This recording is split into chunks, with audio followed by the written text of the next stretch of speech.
आज हम बताएंगे कि कैसे पता करें स्वयं की शक्ति का कि तुम्हारे साथ कौन सी शक्ति चलती है, कौन सी शक्ति की कृपा है।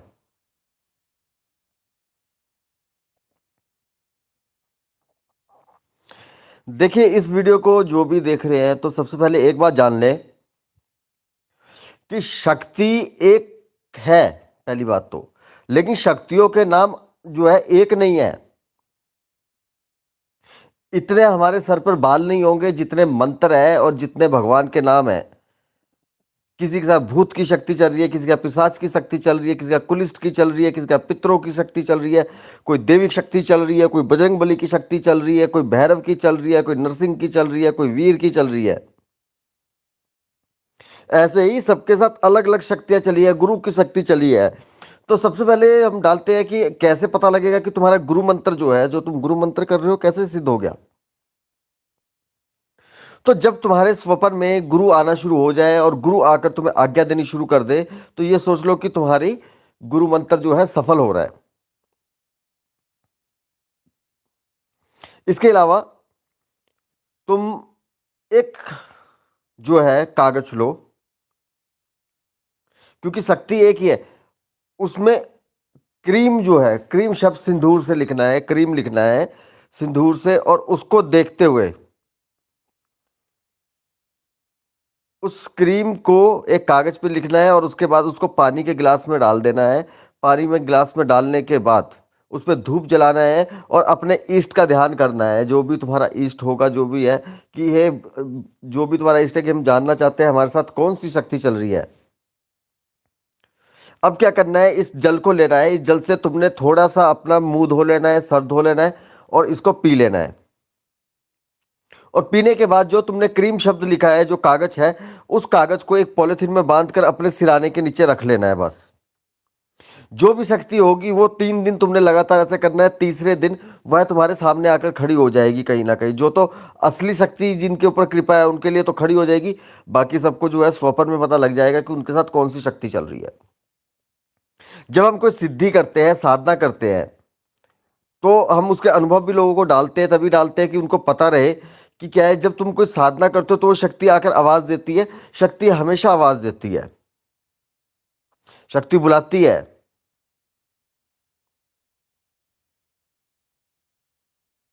शक्ति तुम्हें स्वप्न में दर्शन देती है। शक्ति किसी ना किसी रूप में, किसी ना किसी माध्यम से देती है। अब ऐसा तो हो नहीं सकता है कि अगर तुम जो है माँ काली की पूजा कर रहे हो, भगवती की पूजा कर रहे हो और कृपा तुम्हारे ऊपर जो है बजरंगबली की आनी शुरू हो जाए। ऐसा तो नहीं हो सकता ना।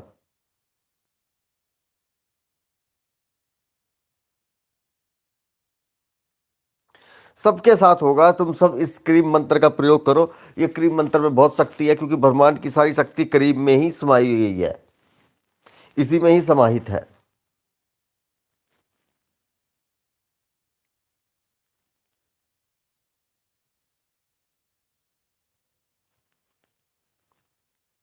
तो बस इतना सा है और ज्यादा इसमें पढ़ने की जरूरत नहीं है।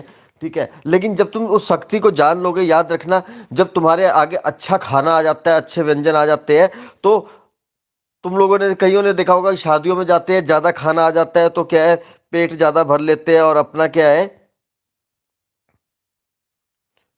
स्वास्थ्य खराब कर लेते हैं। तो इसलिए जैसे खाने को हजम करना पड़ता है, वैसे ही शक्ति को पचाना पड़ता है। शक्ति को पचाने का अर्थ ये होता है कि तुम्हारे साथ जो शक्ति है, तुमने जो साधना की है, उसे गोपनीय रखो, उसका ढिंडोरा मत पीटो।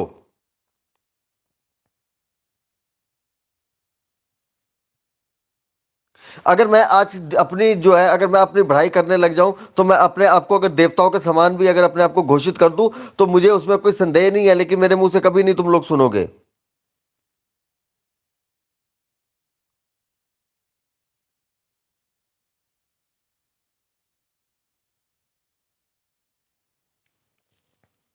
समझ में आई बात।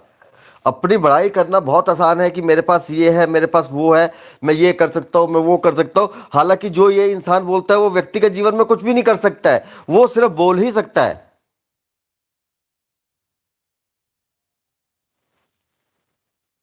और इसके अलावा वो कुछ भी नहीं कर सकता है। ठीक है ना। जो अपने स्वयं के मुंह से अपनी बड़ाई, अपनी प्रशंसा करता है,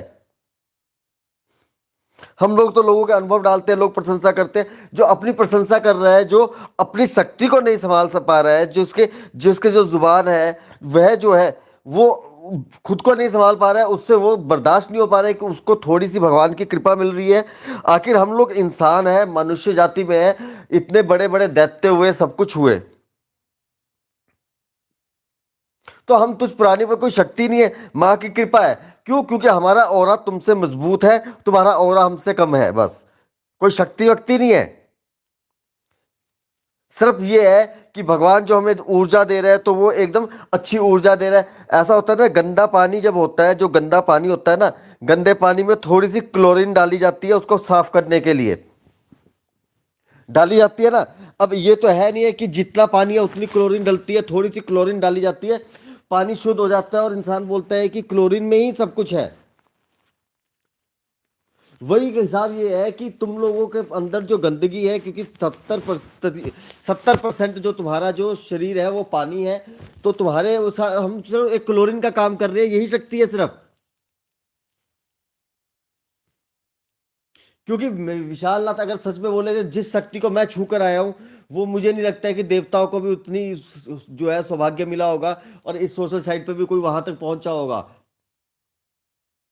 मैंने अपने मार्ग को शायद भटका दिया, लेकिन मेरे को इस जीवन में तुम लोगों का भला करना था तो शायद मुझे आना पड़ा, वरना मेरे जैसा इंसान ना तो यूट्यूब पे मिलता, ना फेसबुक पे मिलता, कहीं नहीं मिलता। अगर अगर ये भगवान, ये भगवती, ये नियति मेरी दो रोटी का अगर इंतजाम कर देते ना, कि विशालनाथ को दो रोटी जो है, एक खाने की कमी नहीं रहेगी, रोटी की कमी नहीं रहेगी, सर का कोई पैसा खर्च करना नहीं पड़ेगा।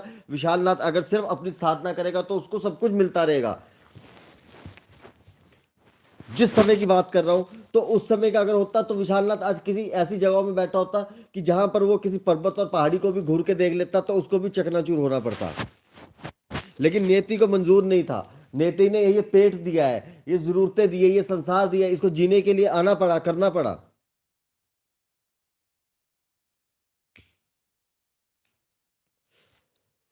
तो बात यही है, सिर्फ शक्ति यही है। शक्ति तो भगवान की चल रही है। अभी भगवान क्या है? सुप्रीम पावर है, इतनी बड़ी पावर है। अभी तुम्हें बताओ कि अभी तुम किसी मंत्री के पास जाते हो तो सीधा मंत्री तो नहीं तुमको मिलता ना, मंत्री नहीं मिलता है तुमको। तुमको क्या मिलता है? उनका पीए मिलता है। उससे पहले तुम्हें उसका दरबार मिलता है, गेट कीपर मिलेगा, वो एक आदमी से मिलाएगा, फिर दूसरे से, फिर तुम पीए तक पहुंचोगे, पीए फिर तुम्हें मंत्री से मिलाएगा, मंत्री तुम्हें प्रधानमंत्री से मिलाएगा, प्रधानमंत्री तुम्हें राष्ट्रपति से मिलाएगा, और राष्ट्रपति तुमको किससे मिलाएगा, वो जब मिलोगे तो बता देना। तो वही हिसाब ये होता है, हम लोगों का होता है कि हम भगवान के एक पीए बैठे हुए हैं, चौकीदार बैठे हुए हैं, छोटे छोटे चौकीदार तुमको मिलते हैं। ठीक है, मिलते मिलते मिलते मिलते विशालनाथ जो है पीए है एक। तो वो चौकीदार तुमको, वो चौकीदार कौन है? वो चौकीदार है ये व्हाट्सएप, ये यूट्यूब। तो ये वो चौकीदारी कर रहे हैं कि जहां पर तुम्हें हम लोगों से मिलाया जाता है, तो उसके बाद हम कोशिश करते हैं कि वो सुप्रीम पावर उस हम मंत्री से तुम्हें मिलवा सके, जिसको भगवान कहा जा सकता है। वो भगवान के भी मंत्री आगे बैठे हुए, गण बैठे हुए हैं। अब ये नहीं है कि भगवान सीधा तुमसे डायरेक्ट मिलेगा, भगवान ने भी आगे चेले सिपारे रखे हुए हैं, तो हम तुम्हारी बात वहां तक पहुंचा सके। तो सिर्फ एक ये क्या है, एक संदेश देने का माध्यम है, एक शक्ति की कृपा का माध्यम है। एक शक्ति जब तुम्हारे को देख लेती है तो वहां पर, लेकिन वो तुम्हें देख लेती है, वो देखेगी विशालनाथ की आंखों से, वो शक्ति तुमको विशालनाथ की आंख से देखेगी, तुम्हारे को तार देगी, लेकिन विशालनाथ को मार देगी। क्यों? क्योंकि शक्ति की ये नीति है।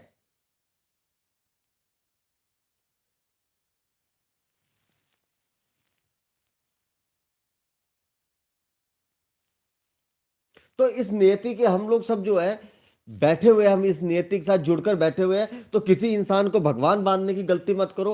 मैं लोगों के सपने में आ रहा हूं, लोगों के साथ लोग बोलते चमत्कार हो रहे हैं, बड़े बड़े काम हो रहे हैं, सब कुछ हो रहे हैं, तो वो मैं नहीं कर रहा हूं, वो तुम लोगों का वो कर्म कर रहा है। जब तुम उस माँ के आगे गुहार लगाते हो, उस माँ के आगे तुमने गुहार लगाई कि हे माँ हमारा भला कर दो, हमारा भला कर दो, तो वो मंत्री बैठी हुई है, वो राष्ट्रपति बैठी है, उसने अपने जो है मंत्री को बोला, उस मंत्री ने इस पीए के पास पहुंचा दिया, इस पीए ने तुम्हारे को जो है एक रास्ता दिखा दिया, उस रास्ते से तुम लोग आगे बढ़ गए। तो सिर्फ यही डील है, इट्स अ लाइफ, इससे ज्यादा कुछ नहीं है।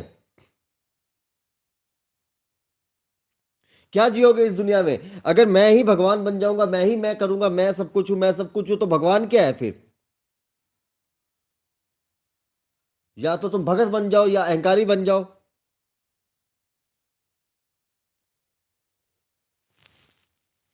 लेकिन एक बात मैं ये बोल सकता हूं कि इस धरती के ऊपर जो मैंने शक्ति को जिसको धारण किया था, मुझे नहीं लगता है कि इस संसार में कोई भी हो, क्योंकि मुझे भगत मिले जो 80 साल 90 साल पुराने थे। वो कहते थे कि हमें आज 60 साल हो गए, 60 ईयर हो गए हमको साधना में बेटा, लेकिन तू जहां पर पहुंच गया, जिस शक्ति को तूने पा लिया, जो योग क्रियाएं तेरे को मिल गई है, इस शक्ति के लिए साधु संत 600 साल 6000 साल तक तप करते थे, तब कहीं जाकर उनको ये इतनी शक्ति मिलती थी। लेकिन तुझे जो शक्ति मिली है, लेकिन वो शक्ति मेरे लिए मिली है, मुझे मेरे कर्मों के आधार पर मिली है। क्यों मिली है वो भगवती जाने। जब तुम आंख बंद करके, सबसे तो देखो, सबसे तुम्हें एक बताता हूं तुम्हारे ऊपर कौन सी शक्ति चलती है। जब तुम जिस भगवान की तुम फोटो देखकर, जिस भगवान की तुम वीडियो देख के, जिस भगवान की तुम दया दृष्टि देखकर, टीवी पर हो, यूट्यूब पर हो, फेसबुक पर हो, उनका वीडियो देखकर जिसके तुम्हारे आंखों में जब आंसू आ जाएगा ना, जिस भगवान की मूर्त को देख के तुम्हारे ऊपर आंसू आ जाएगा ना, जब वो तुम्हारा आंसू जो है जमीन पे गिरेगा, तो सबसे पहले तुम सिद्ध हो जाओगे। और दूसरी बात ये है कि वही शक्ति है जिस शक्ति को जिसको देखकर तुम्हारे अंदर का शिशु भाव जाग गया, जब तुम्हारे मन में रोना आना शुरू हो गया, तुम रो पड़े, तो वही शक्ति तुम्हारे साथ चल रही है। शक्ति भाव भी लेके आती है, शक्ति विनाश के साथ साथ भाव भी लेके आती है ना, वो तुम्हें वो भाव भी देगी शक्ति ना। शक्ति तो शक्ति के दो रूप है, एक ममता का है, एक विनाश का है, ठीक है ना। काली को इसीलिए नहीं है, भगवती को इसीलिए बोला जाता है कि भगवती विनाशकारी भी है और कल्याणकारी भी है।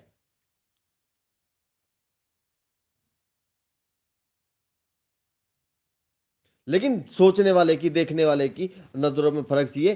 तो जिसको तो जानना है कि मेरे साथ कौन सी शक्ति चल रही है, अरे जिस भगवान को देख के तेरी आंखों में आंसू आ जाएगा, जिस मंदिर को देख के तुझसे रहा ना जाए, उसके अंदर जाए बिना तुझसे रहा ना जाए, जहां तू माँ के आगे, जिस भगवान के आगे तू माथा टेकना भूल जाए और सारे दिन तुझे बेचैनी रहनी शुरू हो जाए कि मैंने इस भगवान के आगे माथा नहीं टेका है, तो चाहे वो शिव भगवान का मंदिर है, कृष्ण भगवान का है, माँ काली का है, माँ बगलामुखी का है, जहां पे तुम्हें ग्लानि का भय जो है आभास होना शुरू हो जाए, तो ये सोच लो कि वहीं पर ही तुम्हारी शक्ति है।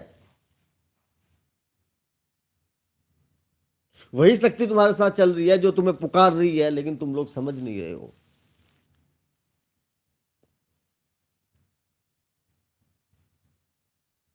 हाँ, तो मेरे को देख के जिसको रोना आता है, तो सोच लो मैं हूं तुम्हारी शक्ति।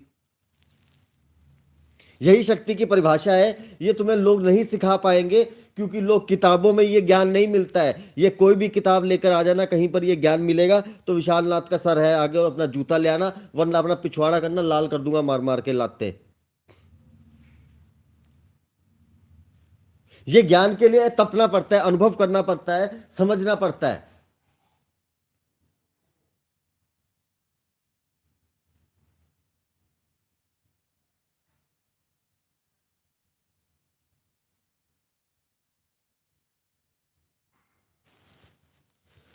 समझे बात को। अब ये विजेता है नाम, विजेता नाम से बहुत पहले एक लड़की आई, देखी मैंने तो बहुत वो थी, तो मुझे मैसेज आया कि गुरुजी आप तो सभी अघोरियों से पंगा लेते हो, तो आप में तो कुछ ना कुछ बात होगी। तो मुझे उसका देखा, तो उसका मैंने बताया कि बच्चे तेरे साथ इतना बुरा हुआ है, इतना सब कुछ हुआ है, तो सारी बात सही हुई। तो मैंने उसे बोल दिया, मैंने कहा चिंता मत करो। उसने बोला कि मेरे साथ कई लोगों ने, तांत्रिक अघोरियों ने या साधकों ने दुष्कर्म करने के लिए मुझे बोला। तो मैंने उसे बोला बहन, मैंने कहा जरूरत नहीं है। तो उसको ये लगा कि शायद इस विशाल नाथ को भी उससे कुछ ना कुछ मतलब होगा, कि कोई जो है विशाल नाथ को ही मतलब होगा। कि उसने मुझे बोला कि आप मेरी मुफ्त में मदद करने को कैसे तैयार हो गए।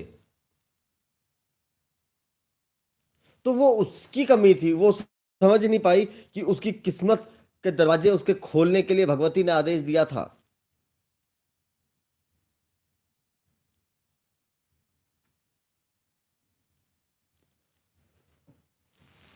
चलो दूसरी वीडियो में अब लाइव आ रहा हूँ, अब दूसरी वीडियो बन रही है, लाइव आ रहा हूँ, है ना। अब उसमें आना सभी, 2 मिनट में लाइव आ रहा हूँ।